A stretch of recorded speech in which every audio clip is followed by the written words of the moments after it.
नमस्कार। आप देख रहे हैं बिजनेस टुडे बाजार। मैं हूं हर्ष शर्मा। एक बार फिर मैं आपके सामने हाजिर हूं। आज हम इस वीडियो में एक खास चर्चा करने जा रहे हैं एक खास स्टॉक के ऊपर जो करीब 100 रुपए से नीचे का है, यानी अंडर 100 का है। लेकिन यहाँ पर मैं ये मुद्दा ये नहीं है कि ये स्टॉक जो है वो सस्ता है या महंगा है। यहाँ पर मुद्दा ये है कि इसको लेकर कई तरह की खबरें आई हैं। यहाँ तक कि कुछ ब्रोकरेज की रिपोर्ट आई है जो इस स्टॉक के ऊपर काफी बुलिश दिखती है। मौजूदा वक्त में जिस लेवल पर ये स्टॉक ट्रेड कर रहा है, उनका ये मानना है कि आने वाले दिनों में ये 30 से 35% तक ऊपर ये स्टॉक जा सकता है। और इसके साथ ही कई घरेलू फंड से लेकर जो विदेशी दिग्गज फंड है, मॉर्गन स्टैनली का भी इसमें नाम है, उन्होंने भी स्टॉक में खरीदारी करी है। इसके साथ ही एक और इम्पोर्टेंट चीज है, फंडामेंटली बात करें तो क्वार्टर फोर्स के नंबर आए हैं यहाँ पर। तो वो नंबर कैसे हैं, तो हर एक पर्सपेक्टिव पे समझने की कोशिश करेंगे ओवरऑल कि भाई ये कंपनी कैसी है और इसका आगे को लेकर किस तरीके का पर्सपेक्टिव दिख रहा है। तो सबसे पहले मैं आपको इसका नाम बताता हूँ। इसका नाम है SBFC फाइनेंस। जी, SBFC फाइनेंस है, 2008 में इनकॉर्पोरेट हुई थी, मुंबई में इसका हेडक्वार्टर है। ये कंपनी क्या करती है, बेसिकली ऑफर देती है लोन अगेंस्ट प्रॉपर्टी में, पर्सनल लोन में, सिक्योर लोन में और गोल्ड लोन में। तो ये एक तरीके से NBFC से जुड़ी कंपनी, मीडियम और जो MSME होते हैं, इसको मीडियम एंड स्मॉल एंटरप्राइजेस कहते हैं, उनको भी लोन प्रोवाइड करती है ये कंपनी।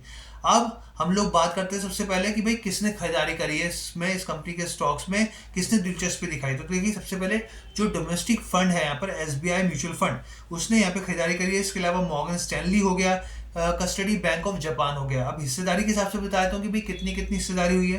तो यहाँ पे SBI म्यूचुअल फंड ने करीब करीब 1.93 करोड़ शेयर्स खरीदे हैं, जिसकी वर्थ जो है टोटल 170 करोड़ है। यहाँ पे SBI म्यूचुअल फंड ने खरीदा है, घरेलू फंड है यहाँ पे। दूसरा कस्टडी बैंक ऑफ जापान है, यहाँ पर इन्होंने करीब करीब 100 करोड़ के वर्थ शेयर जो है उसकी वर्थ के मतलब करीब 100 करोड़ की कीमत के स्टॉक्स खरीदे हैं यहाँ पर। मॉर्गन स्टैनली एशिया ने भी करीब 69 लाख शेयर खरीदे जिसकी कीमत करीब 60 करोड़ के आसपास आंकी जा रही है। प्रमोटर्स की कितनी हिस्सेदारी होगी ये मैं आपको बताऊंगा, लेकिन उससे पहले हम कुछ चीजें इसके रिजल्ट्स को देख लेते हैं कि क्वार्टर 4 के रिजल्ट्स कैसे रहे, और फिर मैं आपको बताऊंगा कि ब्रोकरेज इसके स्टॉक को लेकर बुलिश क्यों है और क्या नए टारगेट्स दे रही है। तो सबसे पहले सेल्स की बात करते हैं। देखिए क्वार्टर 4 में यहाँ पर मार्च 2024 में, जिसको क्वार्टर 4 कहा जाता है, उसमें कंपनी की जो सेल्स है वो करीब 279 करोड़ रही है। जबकि अगर मैं पिछले साल से कंपेयर करूं इसका 2023 के मार्च क्वार्टर से, क्वार्टर 4 से सेम, तो वो 208 करोड़ थे, यानी 208 करोड़ से बढ़कर 279 करोड़ पे पहुंची है। क्वार्टर वाइज भी देखें तो क्वार्टर वाइज 264 करोड़ था, तो उससे भी 279 करोड़ पे पहुंची। थोड़ी बढ़त देखने को मिली है, लेकिन वाई ऑन वाई बेसिस पर ये करीब 34% की ग्रोथ सेल्स में दिखा रही है। अब एबिट की बात करते हैं। यहाँ पे एबिट कैसा रहा है, तो ये आया 188 करोड़ का, जबकि पिछले साल क्वार्टर 4 में ये 139 करोड़ का था, यानी 139 करोड़ से बढ़ा है यहाँ पर, और यहाँ पर 36% का जंप देखने को मिला है। नेट प्रॉफिट की बात करते हैं। नेट प्रॉफिट में काफी अच्छे नंबर्स आए हैं यहाँ पर। पिछले साल क्वार्टर 4 में, FY23 के क्वार्टर 4 में ये करीब 42 करोड़ के आसपास का था, लेकिन अब ये 73 73 करोड़ आया है, यानी कि करीब 72% का जंप देखने को मिला है।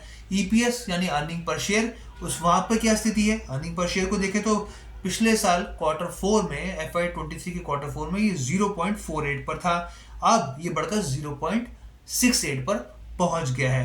तो ये स्थिति मैंने आपको सामने कर दी कि रिजल्ट्स जो हैं वो उसके ठीक ठाक रहे हैं यहाँ पर। अब मैं आपको यहाँ पे बताता हूँ कि भाई ब्रोकरेज क्या कह रहे हैं इस स्टॉक को लेकर, उनका क्या मानना है। देखिए यहाँ पे ब्रोकरेज हाउस जो है, यहाँ पे ICICI सिक्योरिटीज की रिपोर्ट आई है जो साफ तौर पे स्टॉक पर बुलिश दिखाती है कि हम लोग बुलिश हैं। उन्होंने इस स्टॉक में खरीदारी की सलाह दी है। उन्होंने कहा है कि जो अभी जिस लेवल पर ये स्टॉक है, देखिए अभी किस लेवल पर ये स्टॉक, ये है 87 के आसपास। तो उनका ये कहना है कि अभी से ये स्टॉक करीब 115 से 120 के लेवल पे जा सकता है स्टॉक, और ये करीब 30 से 35% की तेजी देखने को मिल सकती है। हालांकि बीच में मंगलवार के सेशन में इसमें गिरावट भी देखने को मिली थी, लेकिन यहाँ पे ब्रोकरेज हाउस के कुछ चीज़ों को उन्होंने कहा है कि कंपनी की जो मुनाफा है वो धीरे धीरे सुधर रहा है, पहली चीज़, और जो परफॉर्मेंस है इंडस्ट्री वाइज भी बेहतर हो रही है। AUM की बात करें, यानी एसेट अंडर मैनेजमेंट, बहुत इंपॉर्टेंट चीज़ होती है, करीब इसमें 9% का jump quarter on quarter basis पर आया है, और 38% का jump Y on Y basis पर, यानी साल दर साल के हिसाब से आया है। और जो AUM है उसकी लागत धीरे धीरे कम हो रही है। आप सोचिए कि मार्च तिमाही में घटकर 5.3% पे पहुंच गई है, जबकि पिछले साल के FY23 के क्वार्टर 4 में ये 5.8%, यानी 5.8% से घटकर 5.3% पर हो गई है ये। अब ये मैंने आपको स्थिति साफ कर दी है। एक बार फटाफट से मैं आपको अब यहाँ पे शेयर होल्डिंग पैटर्न भी समझा देता हूँ। देखिए एफआईएस की सबसे पहले प्रमोटर्स की हिस्सेदारी की बात करते हैं, तो प्रमोटर्स की हिस्सेदारी जो मैंने आपको बताया था वो करीब 60% के आसपास है, 60% है, 60.66%। आप एफआईएस की बात करें कि जो विदेशी निवेशक होते हैं उनकी जो हिस्सेदारी वो बढ़ी है, पिछले क्वार्टर के मुकाबले 2.23% थी, अब 2.86% हो गई है। यहाँ पे डीआईएस यानी कि जो घरेलू निवेशक हैं उनकी हिस्सेदारी की बात की जाए तो उन्होंने भी काफी दिलचस्पी दिखाई है। पिछले क्वार्टर में, क्वार्टर 3 में ये करीब 11.94% थी, जो अब बढ़कर 13.53% हो गई है। तो ये ओवरऑल चर्चा की इस स्टॉक को लेकर, एसबीएफसी फाइनेंस को लेकर आपके सामने रखी। कैसी लगी आपको वीडियो जरूर बताइएगा, लेकिन मैं यहाँ पे एक साफ चीज बता दूं कि हमारी तरफ से यहाँ पे किसी भी स्टॉक में खरीदारी की सलाह नहीं है। अपने वित्तीय सलाहकार से पूछिए, तब निवेश कीजिए। धन्यवाद।